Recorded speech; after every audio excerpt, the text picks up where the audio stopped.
All right, hello. I am going to explain again to see if this helps you with your homework, multiplying a fraction by a whole number. So you'll see for this one, I have 2 times 3/4. I already have the number line drawn, and I can see that there are 1, 2, 3, 4 pieces that make up one whole, meaning this is already split into fourths.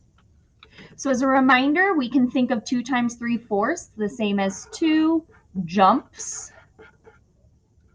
of 3/4. Okay, so starting at 0, I am going to count 1/4, 2/4, 3/4. My first jump needs to land here on the 3/4.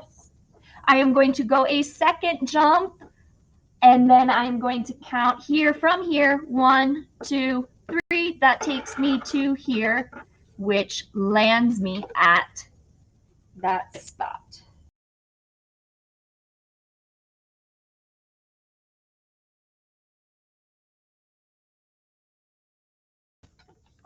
So where I have landed is 1 whole and 1/4, 2/4. I can write that as 1 and 2/4, or I can think of it as 1/4, 2/4, 3/4, 4/4, 5/4, 6/4. So my answer would be as a mixed number 1 and 2/4, or 6/4 as an improper fraction. I can see that that is correct up here because we know 2 times 3/4 is the same as saying 2 times 3 over 4, which equals 6/4. Okay, so moving on to another example. Now I have 3 and 5/6. The problem with 3 and 5/6 on this one is you'll see they did not give me any fractions. All I have is whole numbers. Therefore, I need to look at my denominator and split my number line up. First, between 0 and 1, I have to have 6 pieces making one whole. So I am going to see 6 pieces.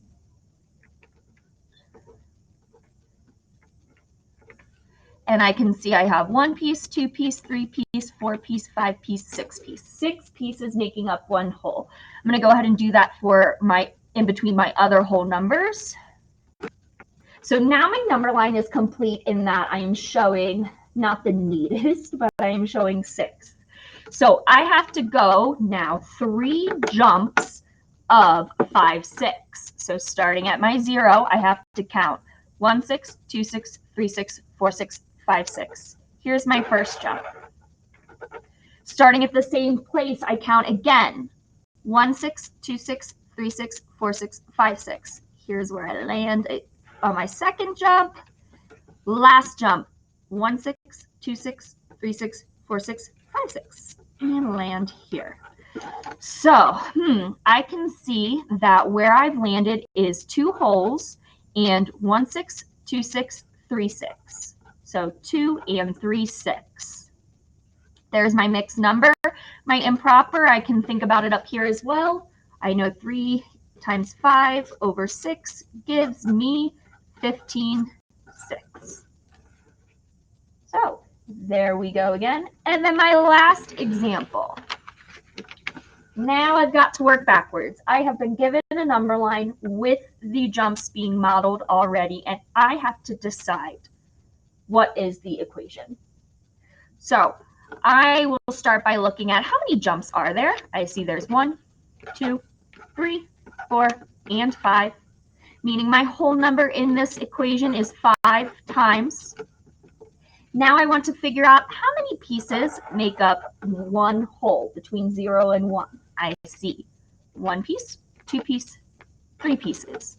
3 pieces make up one whole, so my denominator is a 3.